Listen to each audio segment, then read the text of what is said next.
All right guys, we're wrapping it up. The Wildland skid unit is working flawlessly. There's one thing left, and that is to recondition the hose reel. This is a really nice heavy-duty hose reel. However, the baby sky blue is not working out for me. So let's break this thing down, get it painted up, cleaned up, go through, we'll rebuild the electrical system, remake all the cables, grease everything up, get it mounted back on top of the skid unit, and put new hose on it. Craigslist is a wonderful thing.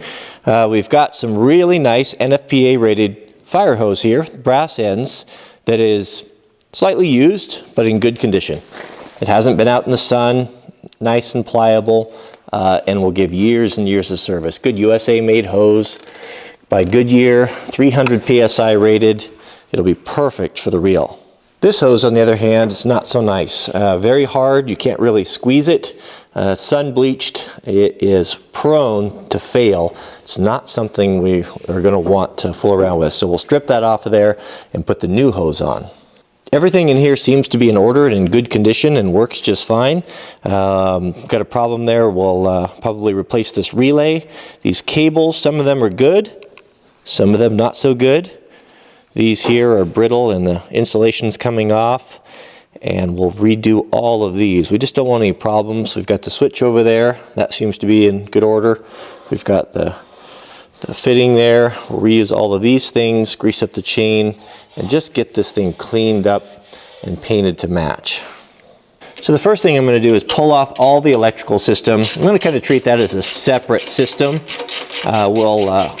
We'll do all the wiring and repaint that stuff up last. So the little switch is so corroded that it's not going to want to come off there without destroying it. And set this aside here and come back for that later. Let's take these fittings off too, so we can, we don't want to get paint on those. We can clean those up separately and go through that ball valve, make sure it's all squared away. And I think we can, let's go ahead and pull this rotten hose off of here. This is a nice little, look at this nozzle. This is a nice little baled nozzle. That's way better than the one I have. I'll bet that's going to clean up nice. That'd be really great to have on it.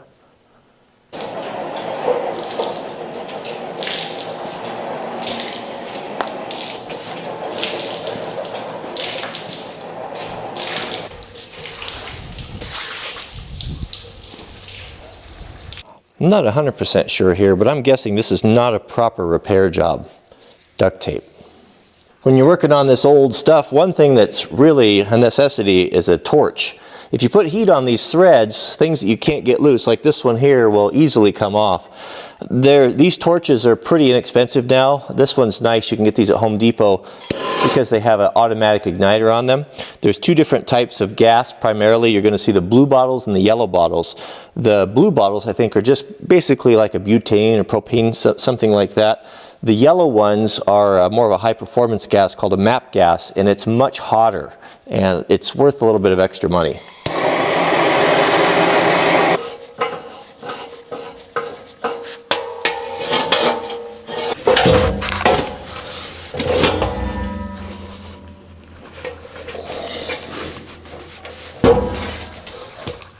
I'm going to even pull off the fair lead here. We'll get that cleaned up.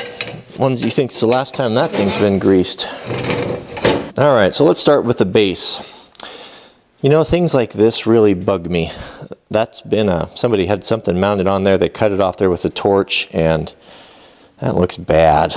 It looks really bad. So I'm going to take the grinder, get rid of that before we do anything, and then with a cut brush and sander and whatever I can find at my disposal, we'll get it prepped, pressure wash it, get it prepped, primed, and painted, and then we'll move on to the big drum here. We can de-rust this chain and take this gear off, and these got really nice greasable bearings on here. They're a little bit worn.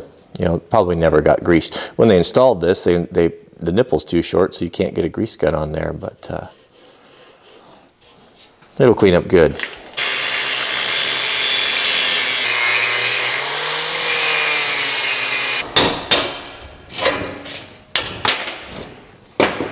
That looks better. I don't know why, maybe it shouldn't, but those things like that really bug me. So we'll take the drive sprocket off here. This will be painted black, accent color, because it'll be running in grease with the chain, and it'll get kind of gross looking with the red, so it'll offset it a little bit.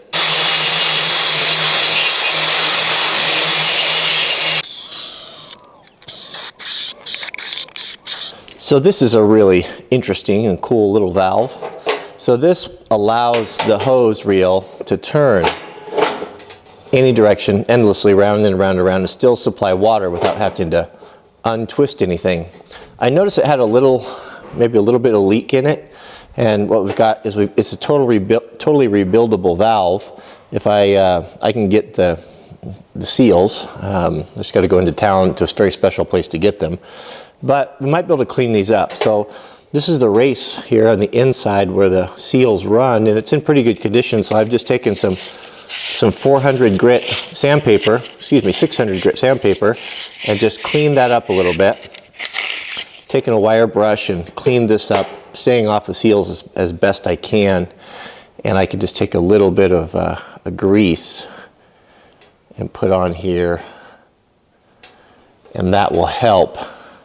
Kind of a conditioning grease that might actually even bring a little bit of life back into them. If this does leak, you know, it's not the end of the world, is it?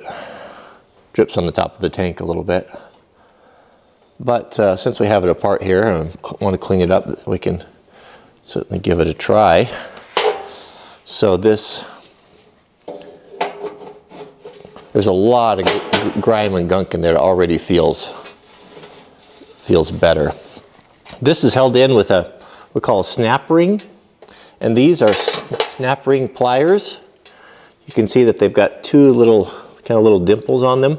Those are made to go in here and spread the snap ring apart, and then it fits in a small groove right in there. A really great way to retain different things. There, snaps in there. Now this here is the bearing, plastic bearing. It's got a grease zerd on it. I can't get this piece off. If I try anymore, I'm gonna break the whole hose reel. Meant to grease the inside of that. Probably never been greased because you can't really get to it. So I'll smear some grease here on the underside of it the best I can. This is not going to get a tremendous amount of use, but what little I can get on there is more than it had. And then I can push that down, and so that already feels a lot better right there.